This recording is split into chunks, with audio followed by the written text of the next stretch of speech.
Africa is a very large continent, full of many different places. It is also a very ancient place with a long, long story. Scientists tell us that the first humans lived in Africa. This is why we often call Africa the cradle of humankind. It means that our human family began here many millions of years ago. The bones of these very early people have been found in the earth. These discoveries help us understand how humans started. Africa holds the very first chapters of our shared human story.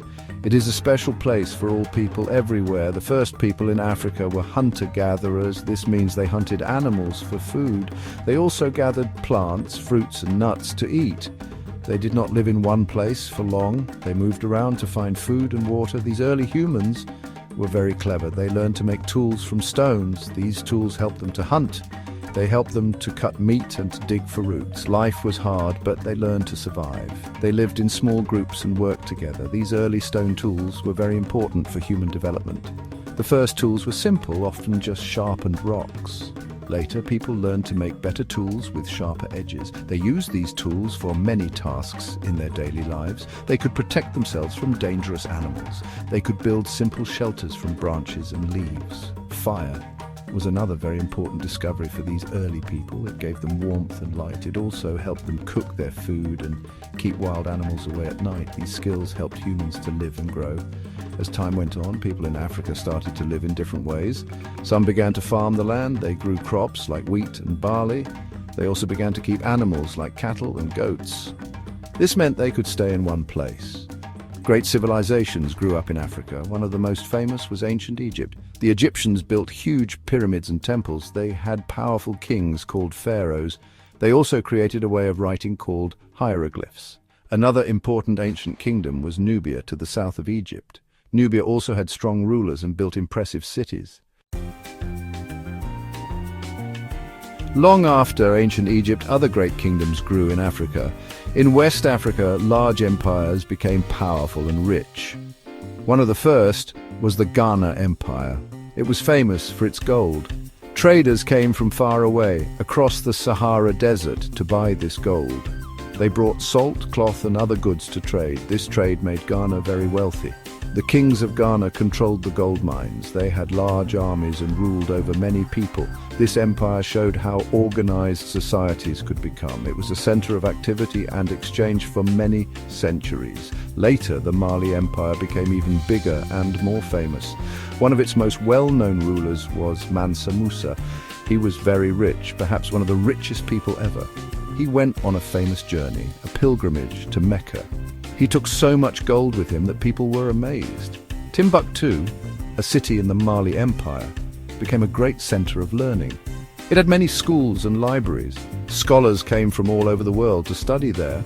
After Mali, the Songhai Empire also became a powerful force in West Africa, continuing the tradition of trade and learning. On the other side of Africa, along the eastern coast, many busy trading towns grew. These were city-states like Kilwa, Sofala and Mombasa. They traded with countries across the Indian Ocean. Ships came from Arabia, Persia, India and even China. These African cities sold gold, ivory and other goods.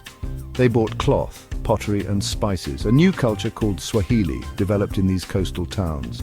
It was a mix of African and Arab influences. The Swahili people built beautiful stone houses and mosques. They were skilled sailors and merchants. In southern Africa, there was another impressive civilization. We know it today as Great Zimbabwe.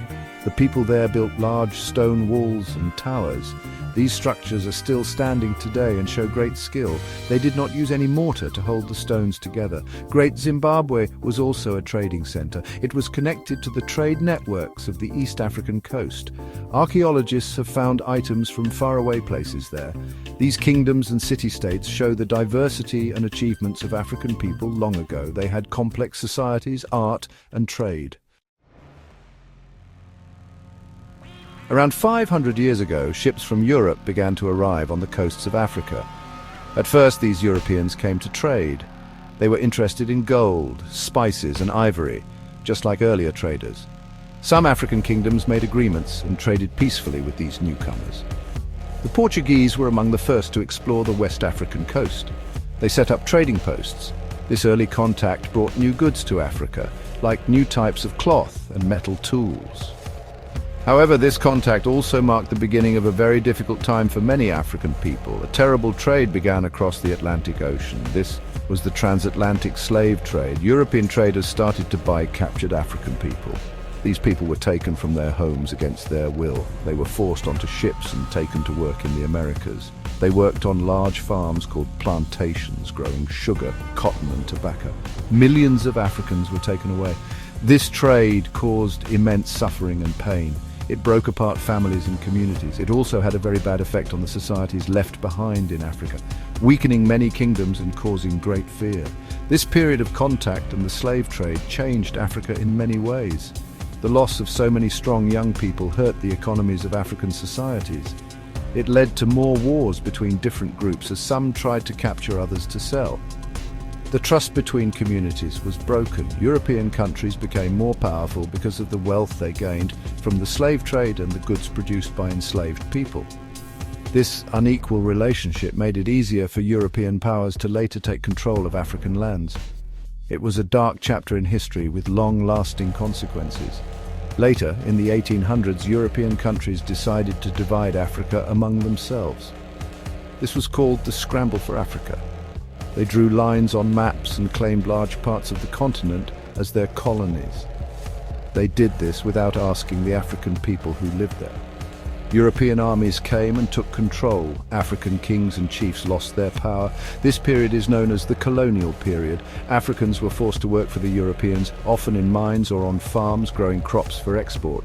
They lost their lands and their freedom to rule themselves.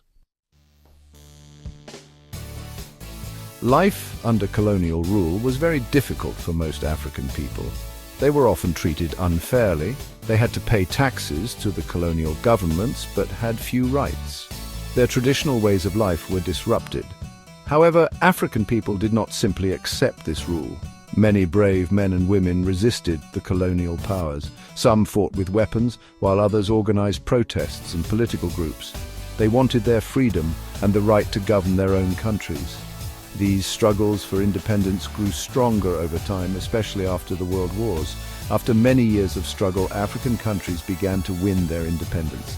This started mostly in the 1950s and 1960s. It was a time of great hope and excitement. New nations were born. Leaders like Kwame Nkrumah in Ghana and Jomo Kenyatta in Kenya helped guide their countries to freedom. But independence also brought new challenges. These new countries had to build their own governments and economies. Sometimes there were disagreements among different groups within a country. The Cold War between the USA and the Soviet Union also affected Africa, as these big powers tried to influence the new nations. Today, Africa is a continent of over 50 different countries. Each country has its own unique culture, history and challenges. Some African nations have seen good economic growth. They are developing new industries and improving education and healthcare. Technology like mobile phones and the internet is changing life for many people. However, many challenges still remain. Some countries face poverty, conflict or disease. African leaders and people are working hard to find solutions to these problems. They are working to build a better future for their children and for the continent. Africa has given so much to the world throughout its long history. From the very beginnings of humankind, it has been a place of innovation. Ancient African civilizations gave us writing, mathematics and architecture. African art, music and storytelling have influenced cultures all over the globe. Think of jazz, blues and rock and roll music. Their roots are in Africa. African writers and thinkers share important ideas with the world. The people of Africa, with their energy and resilience, are its greatest resource. Africa's journey continues and its contributions will shape the future of our world.